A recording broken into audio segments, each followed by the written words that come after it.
सनातन धर्म के शास्त्रों में निहित अनंत ज्ञान, सर्वाइवल ऑफ द फिटेस्ट का सिद्धांत।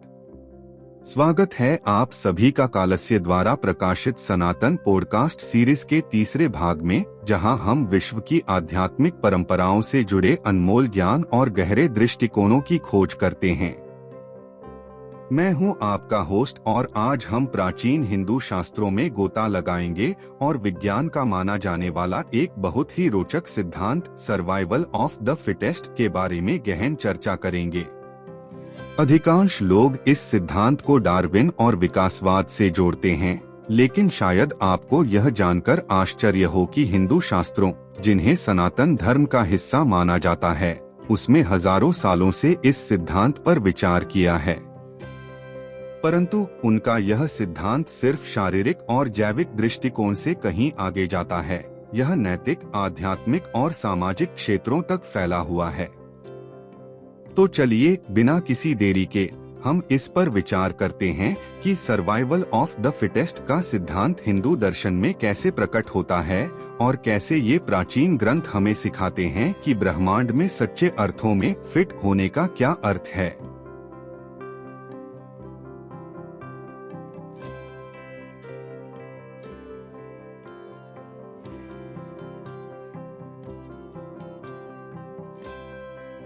सेगमेंट 1, हिंदू संदर्भ में सर्वाइवल ऑफ द फिटेस्ट की समझ।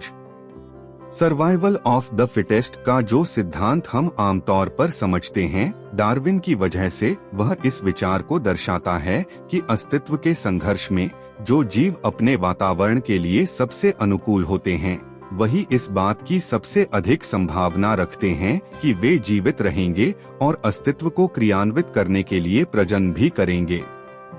लेकिन हिंदू दर्शन के संदर्भ में शास्त्र फिटनेस को एक व्यापक अर्थ में व्याख्यायित करते हैं।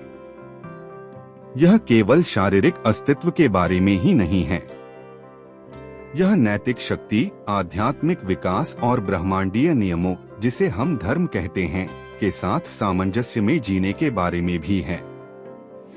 हिंदू विचारधारा में फिटनेस में गुण जैसे कि धर्म, सत्य और बड़े उद्देश्य के लिए बलिदान की इच्छा शामिल है।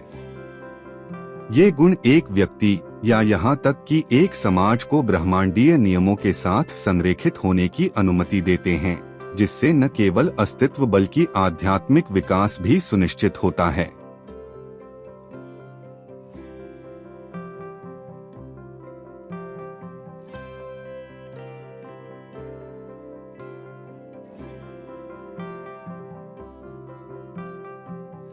सेगमेंट 2, धर्म का सिद्धांत, अस्तित्व की नींव। इस विचार के केंद्र में धर्म है, जो हिंदू दर्शन में सबसे बुनियादी अवधारणाओं में से एक है।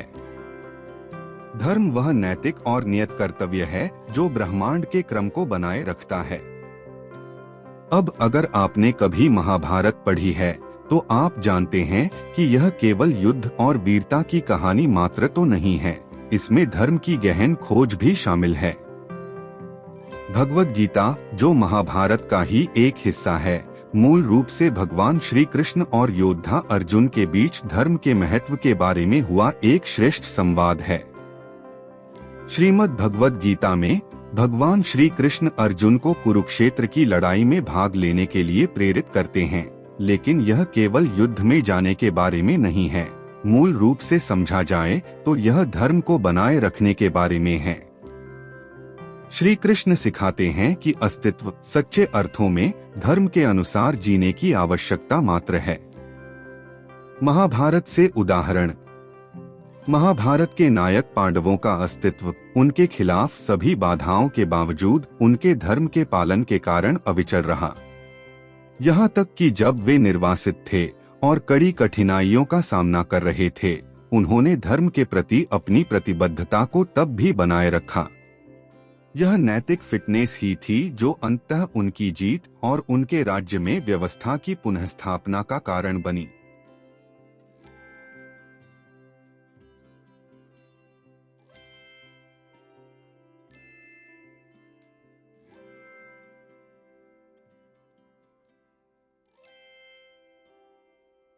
सेगमेंट 3, कर्म और पुनर्जन्म, आध्यात्मिक निरंतरता की फिटनेस। अस्तित्व के इस विचार का एक और महत्वपूर्ण पहलू कर्म का सिद्धांत भी है। हमारे कार्य और उनके परिणाम और पुनर्जन्म, जो जन्म, मृत्यु और पुनर्जन्म के चक्र का हिस्सा है। हिंदू धर्म में आत्मा को निरंतर पुनर्जन्म के चक्र से गुजरने के लिए कालचक्र में समाहित होना पड़ता है, यह माना जाता है, और किसी के कार्यों की गुणवत्ता या कर्म भविष्य के जीवन की परिस्थितियों को निर्धारित करते हैं। तो जब हम यहाँ फिटनेस की बात करते हैं तो हम ऐसे कुछ के बारे में बात कर रहे हैं जो कई जीवन काल तक फैला हुआ है। जो लोग धर्म के अनुसार जीवन जीते हैं और अच्छे कर्म करते हैं, वे अच्छा कर्म अर्जित करते हैं, जो अगले जीवन में एक बेहतर पुनर्जन्म का कारण भी बनता है। इस प्रकार किसी का अस्तित्व केवल एक जीवन काल तक सीमित नहीं होता, बल्कि यह आध्यात्मिक विकास की एक बड़ी यात्रा का हिस्सा होता है। उपनिषदों से उदाहरण। कठोपनिषद में हमें एक युवा लड़के नचिकेता की कहानी मिलती है। परम सत्य ही ब्रह्मा है की खोज करके और उसका पालन करके नचिकेता ने अपनी आध्यात्मिक सुरक्षा और विकास सुनिश्चित किया। उसकी फिटनेस शारीरिक बल के माध्यम से नहीं, बल्कि आध्यात्मिक अंतर्दृष्टि और नैतिक अखंडता के माध्यम से प्रदर्शित होती है, ऐसे गुण जो शारीरिक मृत्यु को भी पार कर जाते हैं।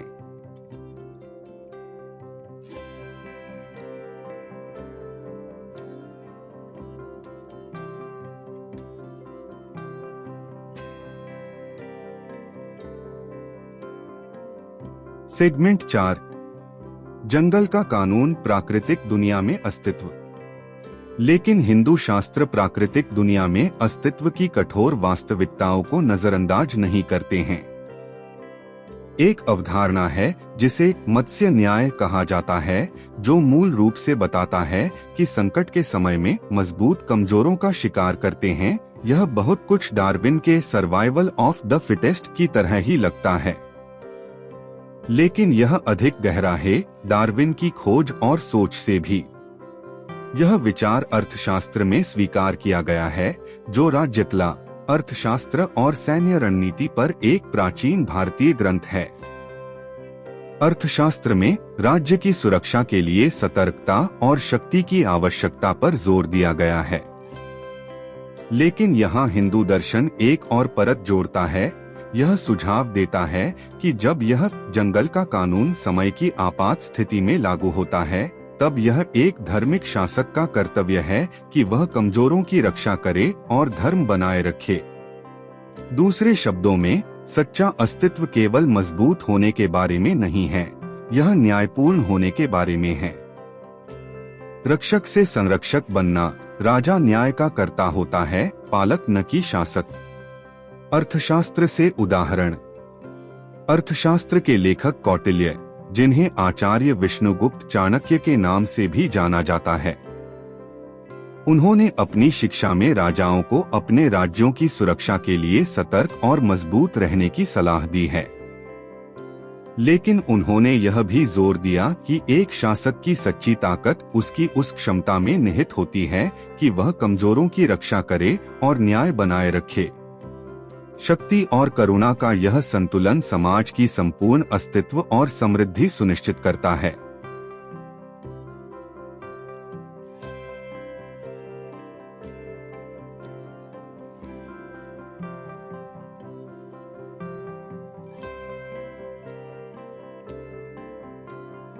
सेगमेंट 5। यज्ञ बलिदान का सिद्धांत और सामूहिक अस्तित्व। अब चलिए यज्ञ के बारे में बात करते हैं। बलिदान की अवधारणा।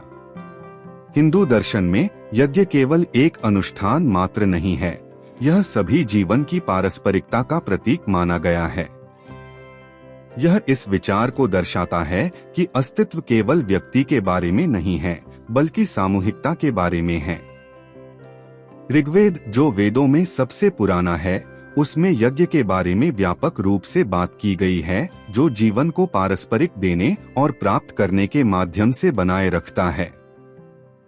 यह एक गहरी अवधारणा है, क्योंकि यह बताती है कि हमारा अस्तित्व दूसरों के कल्याण में हमारे योगदान पर निर्भर करता है। एक व्यापक अर्थ में यज्ञ हमें सिखाता है कि व्यक्तिगत अस्तित्व गहरे रूप से समाज और पर्यावरण के अस्तित्व से जुड़ा हुआ है। जब हम अपने कर्तव्यों को निस्वार्थ रूप से पूरा करते हैं और बड़े उद्देश्य में योगदान करते हैं, तो हम न केवल अपने अस्तित्व को सुनिश्चित करते हैं, बल्कि हमारे आसपास की दुनिया के अस्तित्व को भी सुनिश्चित करते हैं। वेदों से उदाहरण। ऋग्वेद के पुरुष सूक्त में पुरुष, जो मूल रूप से एक प्राचीन प्राणी है, का यज्ञ के रूप में वर्णन किया गया है, जिसमें ब्रह्मांड को बनाने के लिए उसका शरीर अर्पित किया गया है। यह पौराणिक उदाहरण यह दर्शाता है कि अस्तित्व और सृजन बलिदान से उत्पन्न होते हैं, जो यह विचार स्थापित करता है कि निस्वार्थता अस्तित्व और सभी जीवन की समृद्धि की कुंजी है।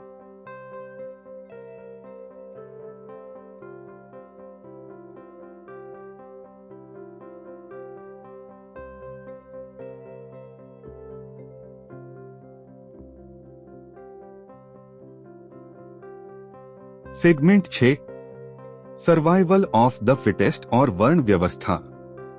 अंत में चलिए इस बात का पता लगाते हैं कि सर्वाइवल ऑफ द फिटेस्ट का सिद्धांत वर्ण व्यवस्था में कैसे परिलक्षित होता है, जो प्राचीन भारतीय समाज की सामाजिक संरचना है।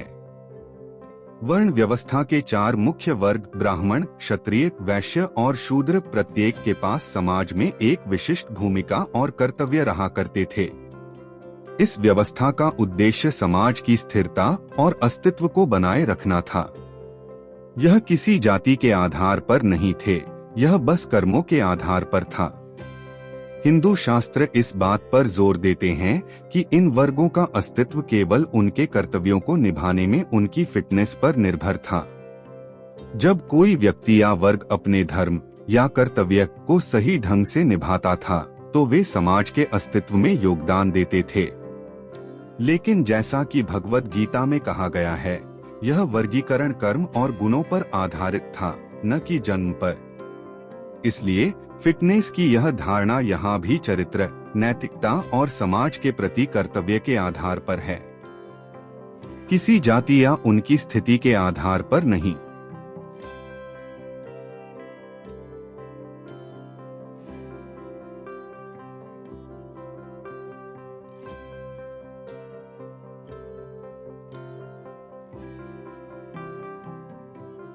उपसंहार। वर्तमान समय में फिटनेस की परिभाषा। जैसा कि हमने देखा, हिंदू शास्त्रों में सर्वाइवल ऑफ द फिटेस्ट का सिद्धांत केवल जैविक फिटनेस तक सीमित नहीं है। यह नैतिकता, धर्म और सामूहिक अस्तित्व के सिद्धांतों के साथ गहराई से जुड़ा हुआ है। यह हमें सिखाता है कि सच्ची फिटनेस केवल शारीरिक बल या बुद्धि के बारे में नहीं है, यह धर्म के अनुसार जीने, समाज के लिए योगदान करने और उच्च उद्देश्य के लिए बलिदान देने के बारे में है। तो अगर हम इस प्राचीन ज्ञान को आज के समय में लागू करना चाहते हैं, तो हमें यह याद रखना होगा कि सच्ची फिटनेस केवल अपने अस्तित्व को बनाए रखने में नहीं है, बल्कि उन नैतिक और आध्यात्मिक मूल्यों के अनुसार जीवन जीने में है, जो समाज और ब्रह्मांड के लिए लाभकारी हैं। इस विचार के साथ मैं आपसे विदा लेता हूँ। उम्मीद करता हूँ कि इस चर्चा ने आपको हिंदू शास्त्रों की गहरी और समृद्ध परंपराओं में एक नई दृष्टि दी होगी। अगली बार हम एक और रोचक विषय पर चर्चा करेंगे। तब तक के लिए ध्यान रखें और धर्म के मार्ग पर चलने की कोशिश करें। धन्यवाद कालस्य द्वारा प्रकाशित इस भाग को सुनने के लिए। अगर आपको यह एपिसोड पसंद आया हो तो कृपया इसे शेयर करें और हमें अपनी राय दें। अगले एपिसोड में फिर मिलते हैं। तब तक के लिए नमस्कार। आवश्यक सूचना, इस पॉडकास्ट के लिए विषय वस्तु और लेखन का संपूर्ण कार्य कालस्य टीम के creative writing head Sultan Singh द्वारा किया गया है।